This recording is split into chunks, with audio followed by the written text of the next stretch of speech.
It's the best soap opera the world has ever seen. I mean, starting with the Queen, and every generation gives you another story to latch onto, so we can identify with them as a family, but they're also aspirational. I think a monarchy is fundamentally anti-democratic. It's at odds with democracy. The only way you can be the head of state under a monarchy is if you're born into the right family. Now, I don't think that makes sense in a democratic world.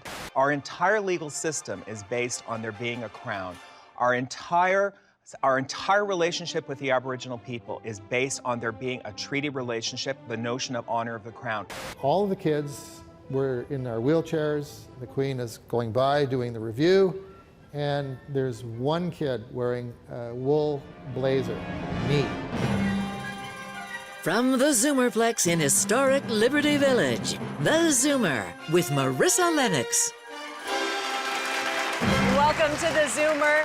The royals are the hot topic today. We've invited a panel of royal watchers to enjoy high tea and to discuss Megxit, the influence of the royal family, their relevance, and the future of the monarchy under King Charles. We've got a lot of ground to cover, but first, let's tee up the topic.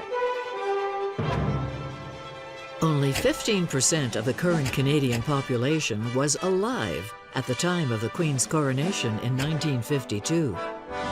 So it's not surprising that Canada is split over how the royal family should look when the Queen's reign ends. Half of Canadians believe Canada should end its ties to the monarchy after her death. Oh, dear. While another 61% believe the royal family should not have any formal role in Canada. But the Windsors aren't the only royals in the world. There are 26 active monarchies. Some go by the title of king or queen, while others are referred to as emperor, sultan, or emir. While most monarchies are constitutional, having largely ceremonial roles, a handful still rule like the monarchs of old. Richard, you know, we're seeing all these surveys come out where it shows that Canadians are sort of divided. They have mixed feelings about what the royal family should be moving forward. And I wonder, and what the royal family's influence should be here in Canada and their role in Canada. And I wonder to what extent people are misinformed about institutions in this country. You know, they think of the royal family as a distant fiction. What is the role of the monarchy in Canada? Well, you know, Canada is a constitutional monarchy, but we're also a parliamentary democracy. And in any parliamentary democracy where you have a prime minister who's got in the actual parliament, you need a referee. And so constitutional monarchy is a really great organizing principle for a system of government that needs someone who's outside of the political fray. And those countries that used to be monarchies that are still parliamentary have created some kind of role around a president, a ceremonial president. But ceremonial presidents are often very hollow figures. Let's also remember the monarchy is a central figure in our relationship with the Indigenous people. The treaties were signed with the Crown, and the concepts around that are very, very important in how they relate to the Canadian state also. Shanann, one of the things also about the monarchy is it represents a whole country in a way that a democratically elected official cannot. Would you agree with that? I mean, they're sort of, you know, they're not partisan. They're not partisan, yes. They sort of hover above politics. And what I do think is interesting is that not only in Canada, but in I think there are about 44 other countries with sort of functioning monarchies, like despite the kind of headwinds of democracy, like they continue to prevail. And in the places where they are the most resilient are the ones where they actually don't really have that much power. Like people sort of like monarchies where they are sort of ceremonial and ultimately are, you know, err on the side of the pomp and the spectacle and the pageantry, which is the side that I come down on. I think, you know, the world needs more color, like, and not less color. But Peter, the monarchy isn't just ceremonial in Canada. It, in fact, has, you know, many constitutional roles that it has to fulfill. Yeah, and listen, I'll be honest. I mean, everyone knows that's why I was invited. I'm anti-monarchist. I think the monarchy is an insult, actually, on two grounds. The Windsors being the heads of state of Canada. One is that I think a monarchy is fundamentally anti-democratic. It's at odds with democracy. The only way you can be the head of state under a monarchy is if you're born into the right family. Now, I don't think that makes sense in a democratic world. Secondly, to add insult to injury, they're foreigners. I mean, we're not British. Newsflash, Confederation happened in 1867. Slowly, we were very close. We were very much a British dominion, even in our early years of independence. We shed those ties slowly through the years, up to, we didn't get our own flag until almost 100 years after we became a country in 1965. Then we didn't get our own constitution back, and even later, in 1982. Now it's time to cut the final link. But I think it would be I think it would be very difficult. It's easier said than done to actually pull away from the monarchy and abolish it here in Canada, and we'll get into that a little bit later in the show. But one of the things I wanted to ask you, Suzanne, is there are, several dozen monarchies around the world. Why is the British monarchy so well known, the most well known? Well, I think two things. I think because of the British Empire. And, it won the war for Western civilization to be the most dominant sort of culture that went around the world. But I also think because of what Sinead said, they're best at spectacle. They're best at that dream of, that the princess and the gowns and the crowns and then the story. I mean, it's the best soap opera the world has ever seen. I mean, starting with the Queen, and every generation gives you another story to latch onto, so we can identify with them as a family, but they're also aspirational, but they have the same problems we do. And the more we learn about them, the more we can't get enough. And I think what they've done really smartly over the years with this new generation is deciding what the role of the monarchy is, apart from all the constitutional stuff, is like, what do they do in society? So they're really philanthropists.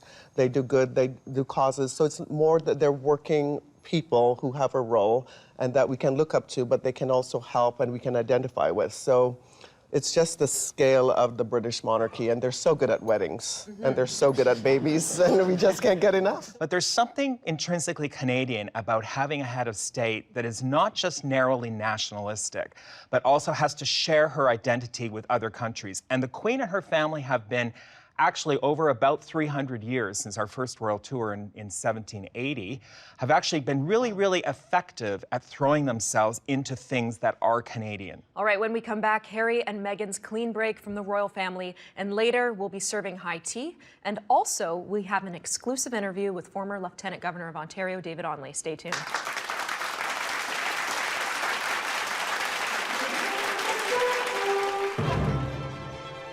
That's why I think the term Megxit is really unfair, because Megxit started as trolling of people who didn't like Meghan, but really it's Hexit. They both left together. So why is she taking the brunt of it?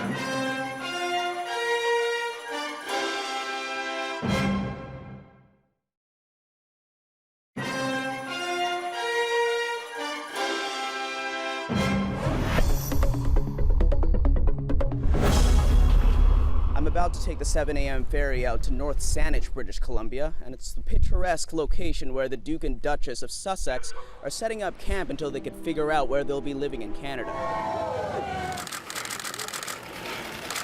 After stepping back from their formal duties, the royals have considered a home near Sydney, British Columbia, for a possible Canadian life. Quiet with respectful locals, it's the perfect spot for two of the most photographed people in the world. Now, when you first get off the ferry at Sports Bay Terminal here on Vancouver Island, the first town that you'll drive into is called Sydney. I'm going to head down to the business district and see what's up. How about this place?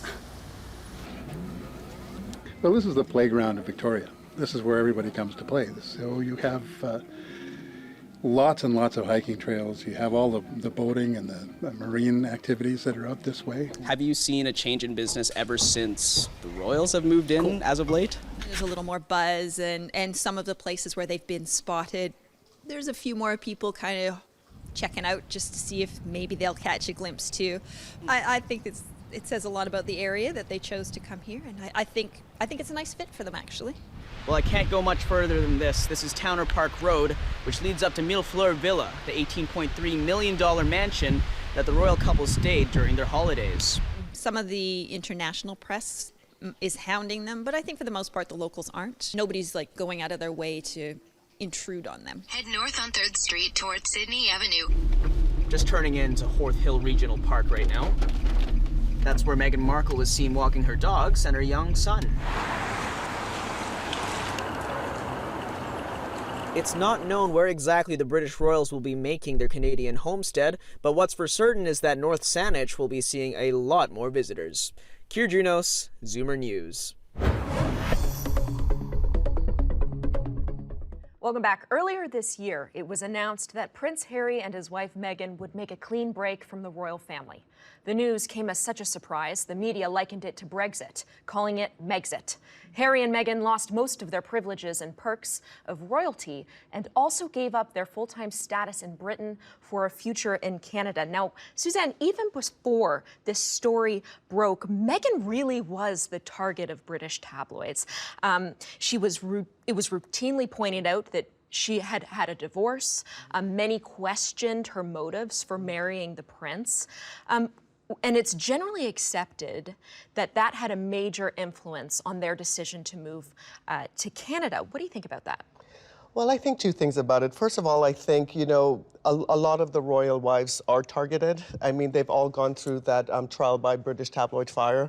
Camilla was really sort of done in by them. Kate Middleton. Look at the saga of Fergie. Yeah, Fergie. Yeah. Kate Middleton, for the 9 years she was dating Prince William. You know, it was Weighty Katie, Lazy Katie. So but with Meghan, it did have an extra sort of zing to it, and I think it was she's a woman of color. But I think Harry had also given signals for many years that, you know, even before he met Meghan, that what was his future really in the royal family? He was always the spare, a term apparently he didn't like. He was the reluctant prince. The reluctant prince, and he was happiest when he was just Harry in the army, and he said that. And then he was also saying things like, you know, once I only have a certain window to make an impression, because once William kids grow up, it's going to be all about them. That's why I think the term Megxit is really unfair, because Megxit started as trolling of people who didn't like Meghan, but really it's Hexit. They both left together. So why is she taking the brunt of it? That's right. You should coin that term. Yeah. I've not heard Yeah, that. and I think it's really interesting. In my office where I work, you know, there's a huge argument over who is responsible for this, and it's fascinating to me the number of people that want to blame her. Right. When the Yes. reality is we have no shortage of evidence throughout his whole life that the prince was very reluctant. Now I think he's clearly married someone who's enabled that decision on his part. But it is a very, very almost misogynistic discussion in addition to the racism. I think, you know, the thing about her coverage, I think the race issue certainly was really despicable, those parts of the tabloid press that engaged in it.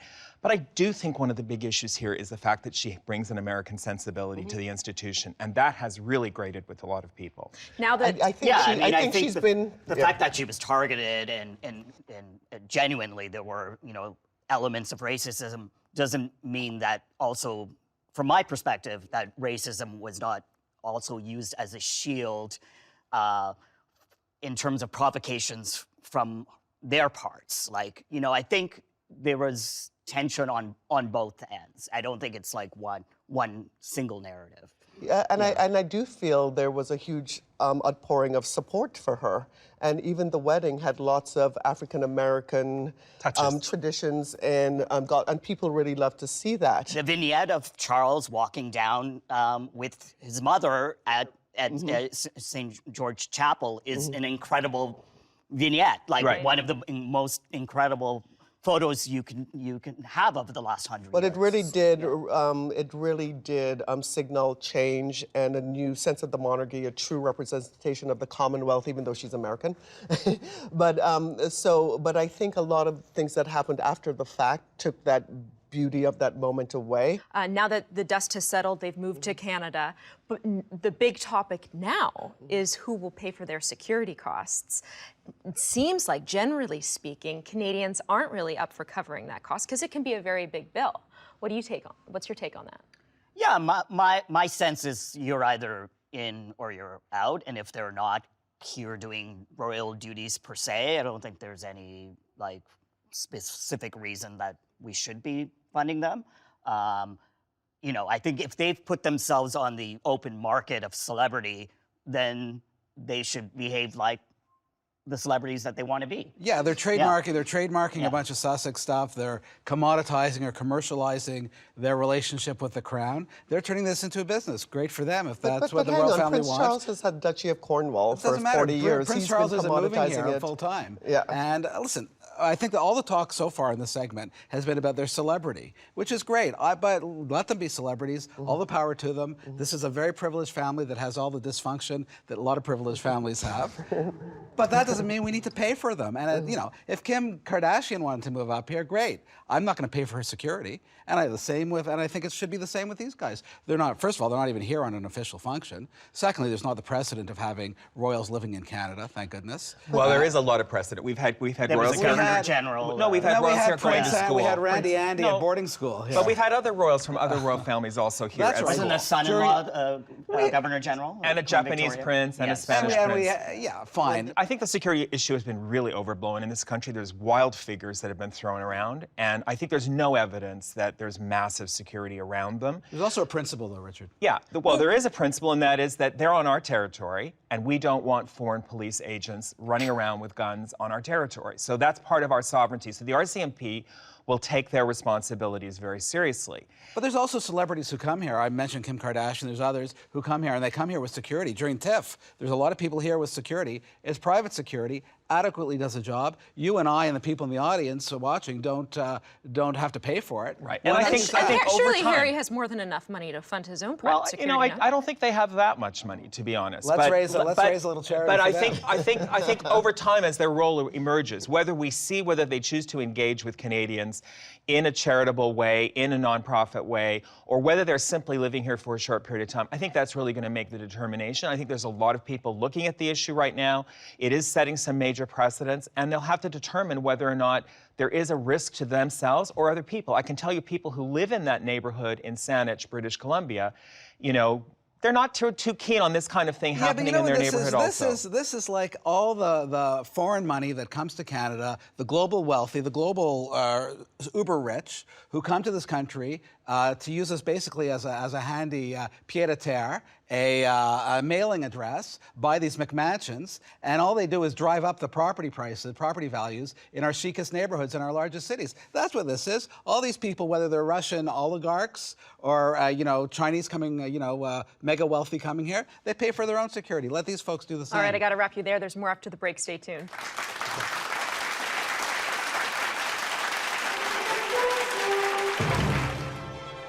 Other important traditions that we all honor, for example, how Queen Victoria orchestrated her wedding, the wearing of white, the way that Victoria and Albert celebrated Christmas has basically permeated into the culture.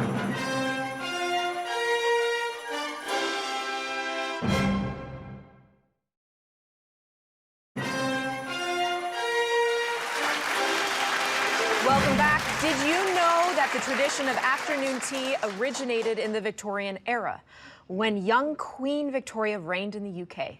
Today, countries all over the world have adopted this British style of tea drinking, accompanied with various foods. Jackie Ward, owner of the High Tea Trolley, will walk us through this afternoon tea steeped in tradition. You know, Jackie, I'm so delighted to have you here, and this is such a beautiful setup. So tell us a little bit about what you've brought with you. Okay, so we'll start with the sandwiches. We have 3 different popular afternoon tea sandwiches. We have cucumber and cream cheese, egg mayonnaise, and smoked salmon on cream cheese. With And are those the sandwiches that the Queen will eat when she has high tea? Yeah, she has afternoon tea. Afternoon yes, she tea? does, yeah, yes. And then we have the very famous buttery scones. We serve those with real clotted cream and strawberry preserves. On the top tier, we have mini Victoria cakes. They are named after Queen Victoria. We also have Bakewell tarts. The recipe I used is a recipe by Dame Judy Dench. So it's just basically pastry with a cake made with ground almond, with a little bit of icing sugar on the top and a cherry. Lastly, we have the Queen's favourite cake. It's called chocolate biscuit cake. That's amazing, because a lot of people don't realize the influence that the royal family have in our society and our culture. And things just like tea, this is just one example of their influence. And Jackie was mentioning this, dates to time of Queen Victoria, but I mean also other important traditions that we all honor. For example, how Queen Victoria orchestrated her wedding, the wearing of white. The way that Victoria and Albert celebrated Christmas has basically permeated into the culture. So we do look at this family because the family is such a centrally organizing principle in all of our lives in terms of how they navigate these big moments in life: birth, marriage, death. We look at that, and that's why they're so relatable to so many people, even though in reality, people don't know them at all. Did I hear you correctly that you said the wearing of white at a wedding originated with the Queen Victoria? She started that. Yes, absolutely. And also the wearing of black at funerals, which That's right. is something that's because Victoria wore black now in the culture. And she wore black for so much of her reign because she lost her husband, almost 40 years before she died herself. So these ideas in terms of how she navigated her life really permeated throughout the whole Commonwealth and really have, particularly in the English-speaking world, have really been how we see these big moments. You can't talk about the royal family without talking about the influence that they've had on fashion generally. This dress that I happen to be wearing right now was worn by Meghan Markle, albeit it looked better on her than it does on me. But it's, these are things we don't even realize. Well, she wore it to the theater to see Hamilton in London. Yeah. So okay, there you go. Wow. I know, that's really impressive. That's minutia.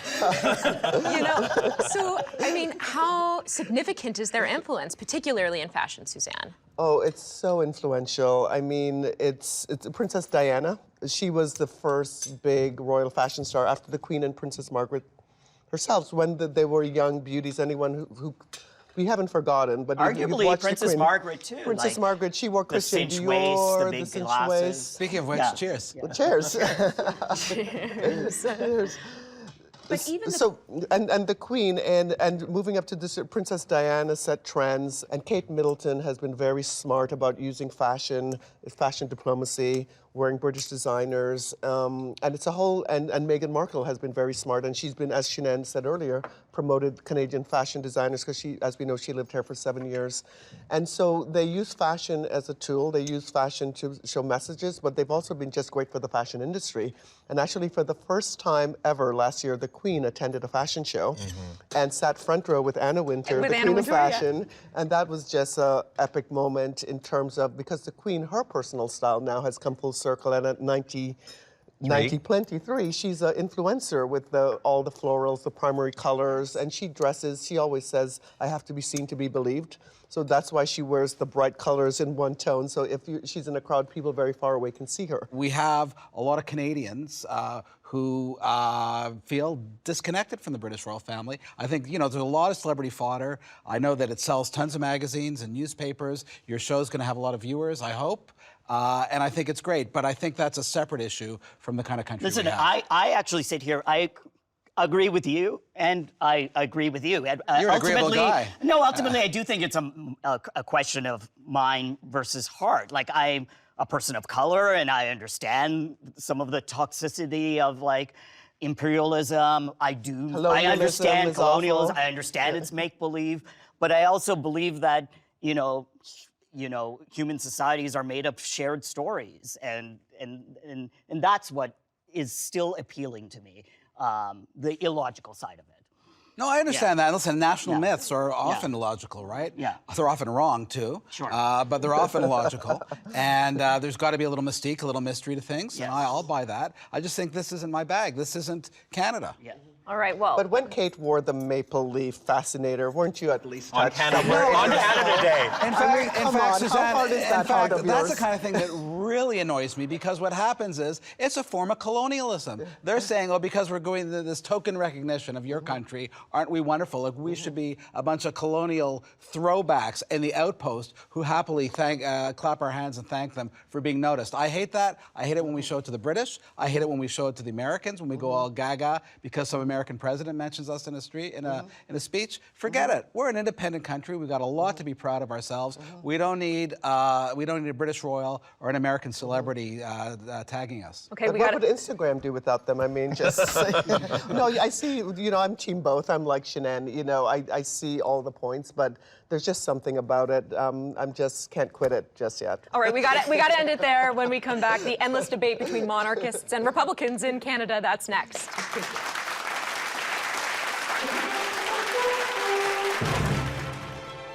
Queen Elizabeth, I'm not a monarchist, but I got to give her credit. She's been incredible. I believe she's kept the institution alive much longer than it should have been. I think people say, you know, she's irreplaceable. I agree, so let's not even try.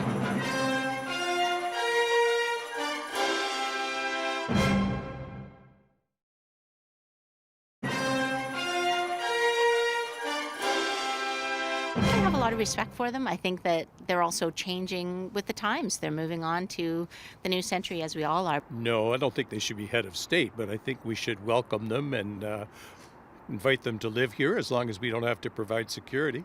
Not the head of state, but I think there should be some way to keep in touch with them. That's a history, and you don't want to really destroy that. Yeah. We're a democracy, and we will always find somebody who we can put in high regard. It doesn't have to be an inherited title. I think the head of state for Canada should remain under the royal patronage. They have always represented us well, and it's a very glorified place for us to be so attached to them. I hope there's no strong monarchy in the future. I think that would mean we've gone backwards. Welcome back. While most Canadians like and respect Queen Elizabeth II, a new poll finds that most Canadians don't think the monarchy is relevant to their lives anymore. Some would even be willing to have Canada leave the monarchy altogether. If this is a true reflection of Canadian public opinion, are we slowly approaching a turning point in Canadian history? Peter, I've got to start with you. That survey is very recently came out, Angus Reid. 66% of Canadian respondents to that survey said they didn't think the monarchy was relevant to their lives. Is that significant? I wrote a piece in the Globe and Mail. I got to plug it. About 2 weeks ago, it's online. I think I coined a term, Rexit, I call it, for advocating Canada. Megxit, Regxit. Well, Rexit, because you know, Rex is Latin for king, of course, and so this notion of why not join the bandwagon with the exit, portmanteaus, and so Rexit. Listen, I think that's a view, and the history of Canada is interesting. It's been a history of incremental independence over, certainly the first 100-odd years of our existence, and so we started off. Listen.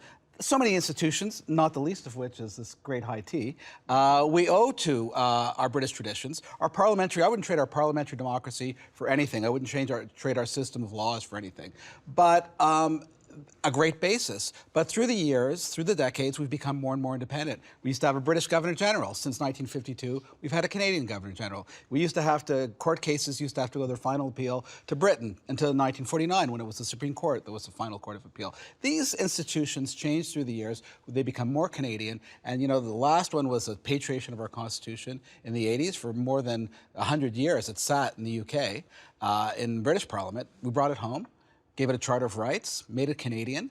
It's time for this to become a Canadian institution. To what extent do you think these survey results are impacted by a fear of the unknown? People aren't really sure what King Charles would really look like in Canada. They know the Queen, she is beloved, but they're not too familiar with Charles. To what extent do you think that plays a role? I think that's a big question because people don't have the same feeling towards Prince Charles, and he's had a rough go of it. The Diana years, he was ridiculed for years, but society has sort of caught up with him in terms of his his conservation, his stand on the environment, and people I think are growing more. Just that he's been around a long time. I think the question of Camilla, will she be queen or not? And that's why I think there's so much focus being put on William and Kate for the succession.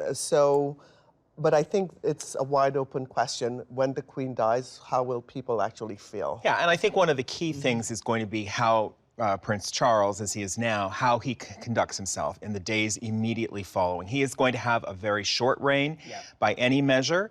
And I think he will be keenly aware that how he conducts himself around the death of his mother and how starting a new reign is going to really impact how people see him, how he chooses to orchestrate his coronation. Is it going to be a very different kind of coronation than we've seen in the past? Are we going to see much more a broader participation in society? And I think there's a lot of signals in the things that he has been doing in recent years.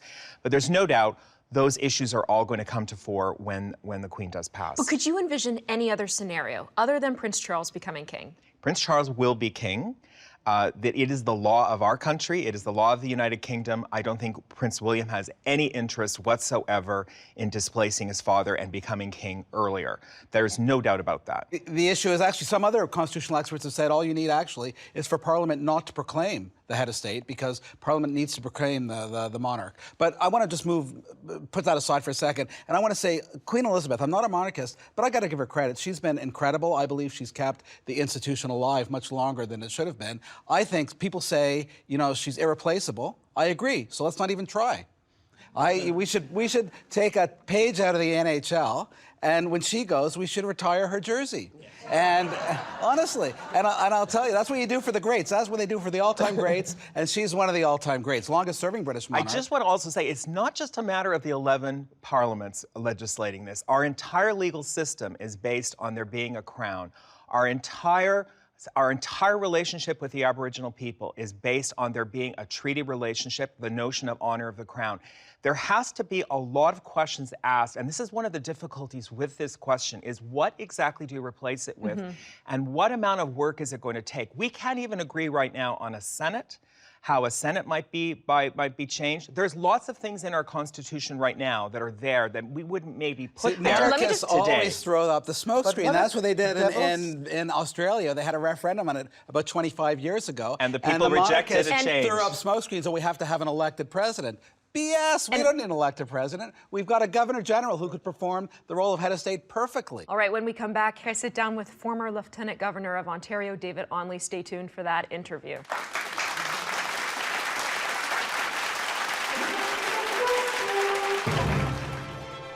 My wife and I have had the great privilege of meeting him on a variety of occasions, mostly in relation to the Invictus Games. A very dynamic individual, and a person who's gone through unspeakable tragedy in his life.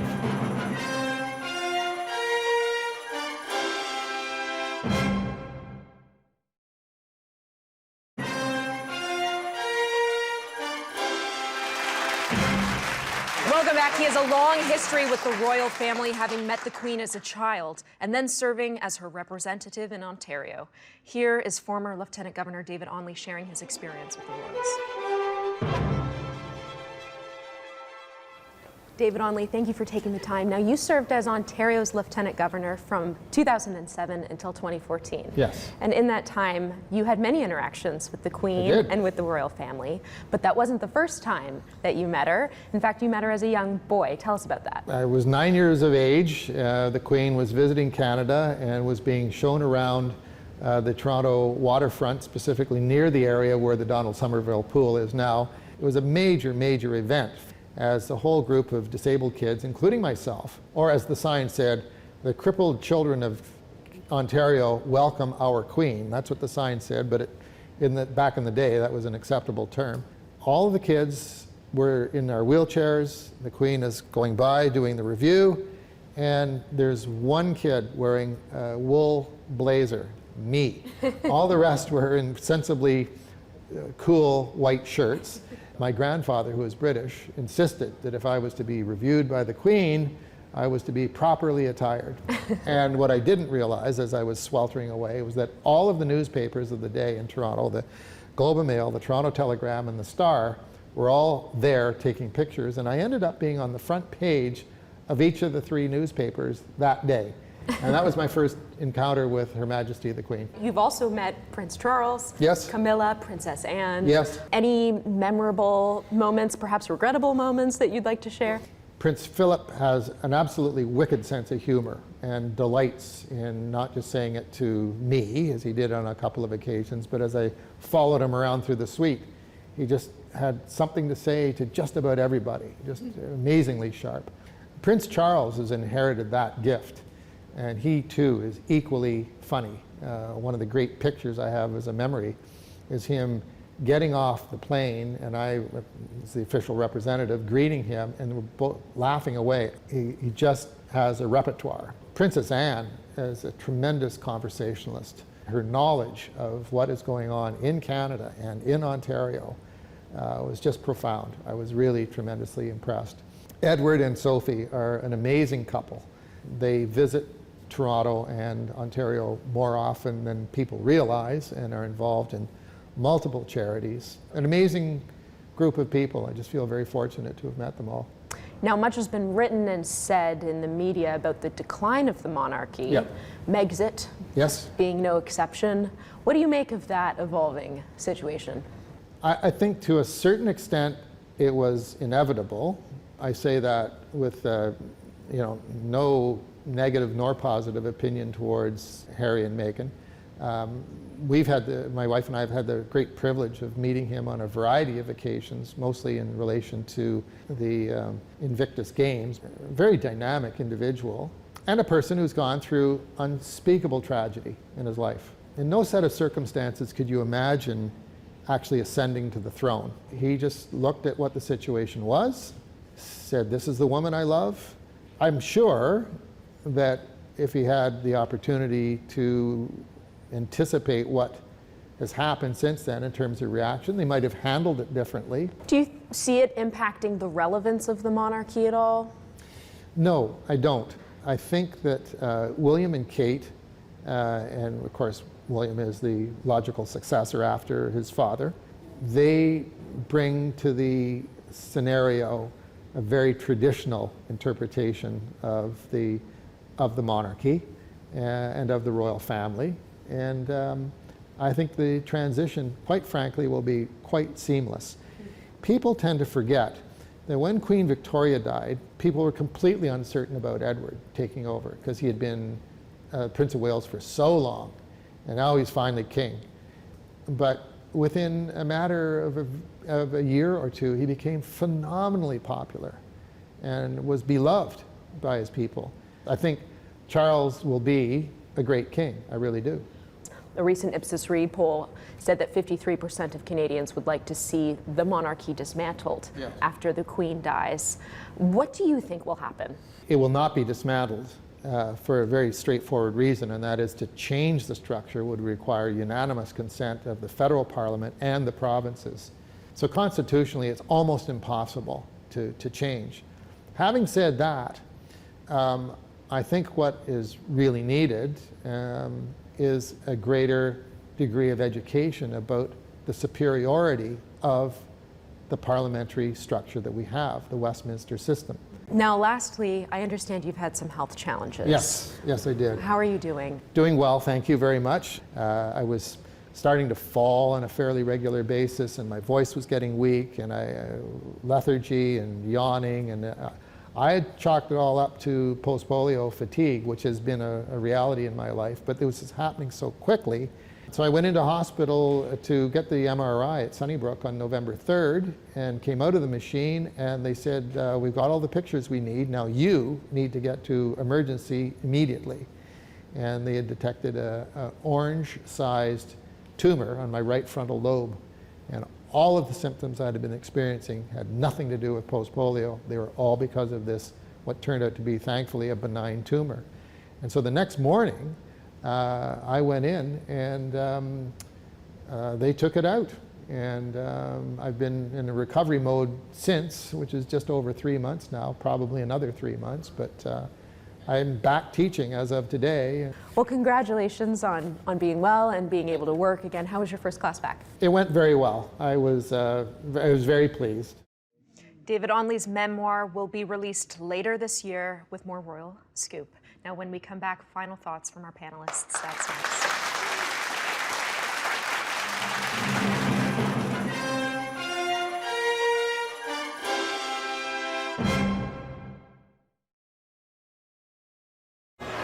Don't forget, for free tickets to the show, go to www.universe.com and search Zoomer Media and log on to www.thezoomertv.com for full episodes and more.